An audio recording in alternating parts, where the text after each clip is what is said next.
This is a Black Man with Hands production plan. Yeah. Hey, we're talking shit. We're talking shit. You know what it's time for? It's time for talking shit. Yeah. We're gonna talk that shit. Talk that shit. Black Man with Hands production plan. How's it going, baby baba? Whoa. Time to talk to that shit. Hi, I'm DeAndre. Welcome to Talking Shit. It's July the 11th. I was sick. Woo! It seemed like the Republican Party slipped me a Mickey. Oh, it's good to be here. Got a lot to talk about.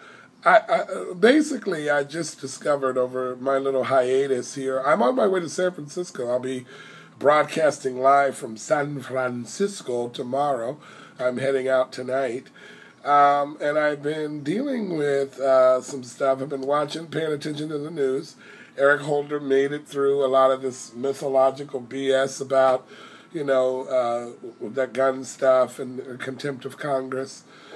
And basically, what we're watching, after the 4th of July Independence Day break for Congress, they've come back to vote once again, the 33rd time, voting on the health care bill and law. I mean, it's getting to the point where they're not going to do anything to help this country.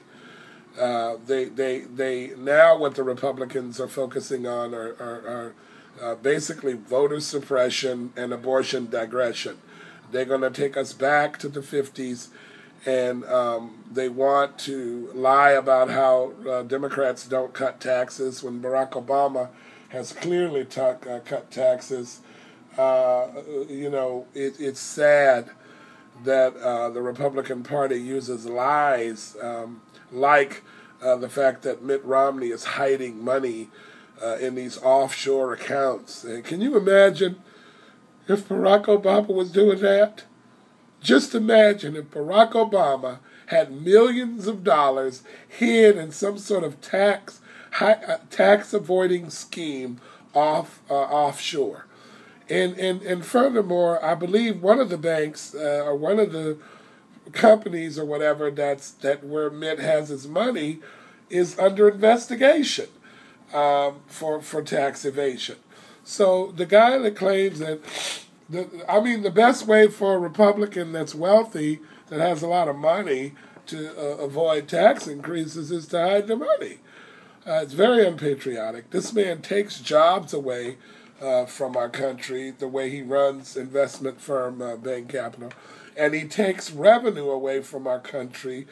In other words, he's not paying his fair share with the amount of money that he has as an American by hiding money in an offshore bank account. So we got an offshore bank account. We got all these lies and all this fakeness. He spoke at the NAACP. And they booed his ass. I mean, what was he expecting, Yay! And then he got up there and insulted the first black president.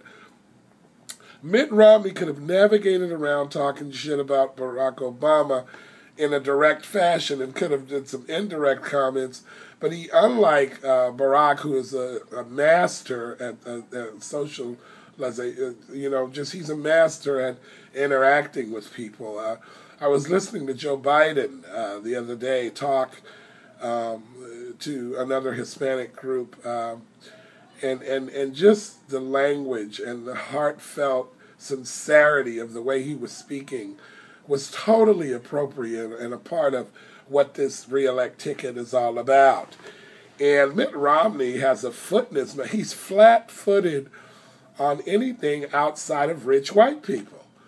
Anything outside of rich white people that are prejudiced and racist, he can't, he stumbles, he chokes, he's a liar. He doesn't have the correct information about the true situation, and he is aloof to any kind of common situation in this country. Now, when he was running around in school and stuff and harassing and bullying gay people, what he could have been doing is learning some of the community organizing type stuff that our commander-in-chief knows quite a bit about. Now, Eric Holder spoke for the NAACP. Joe Biden is going to speak for the NAACP. I'm not really sure why Barack won't speak for the NAACP. I'm going to look more into that. I'm just kind of curious, why won't he go speak there? I love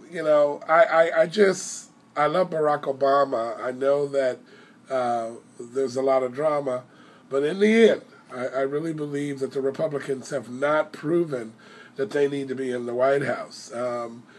The tax rates and the no plans, all of this stuff is becoming a ball of confusion, and I think that Mitt Romney, his whole campaign is a delusion. I don't think that he's going to benefit anybody by being president except the top 1%.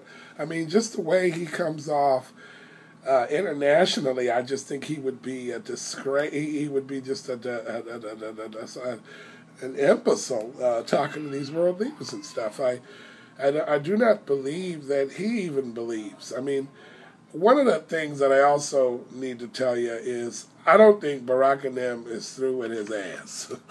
I believe that, they're saving the best for last. I would hate to think that he has a nanny as an undocumented worker in his past, or heaven forbid, any kind of whatever it is. The Clinton machine will help us find it, and we will explain. Mitt, release the tax forms. Y'all sit there and talk to all this bullshit about the legitimacy of where my president was born. And you look at all the presidential candidates and all the former past presidents, and they've all released the tax information beyond a year. He's only releasing from a year. And his own father said that could be a fluke.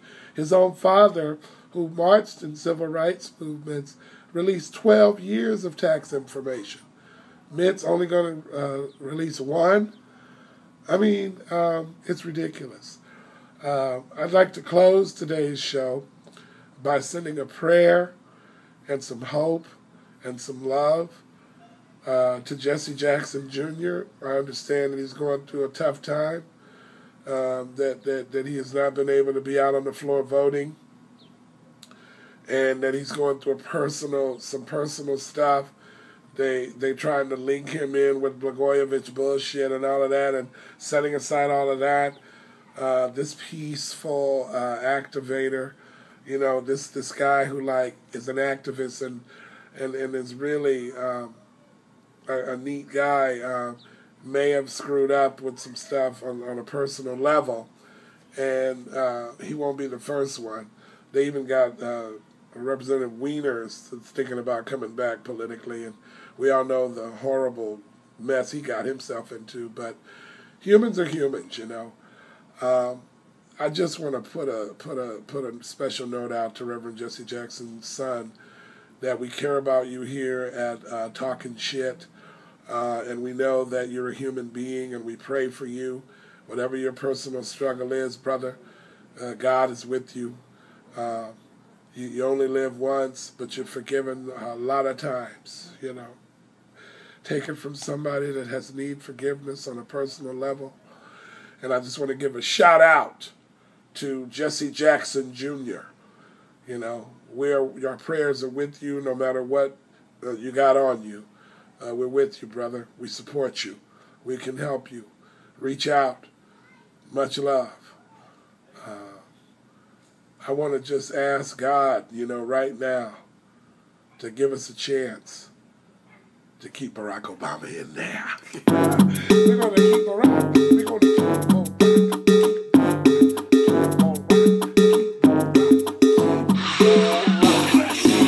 This has been a Black Man with Hands production plan. I'll be back tomorrow.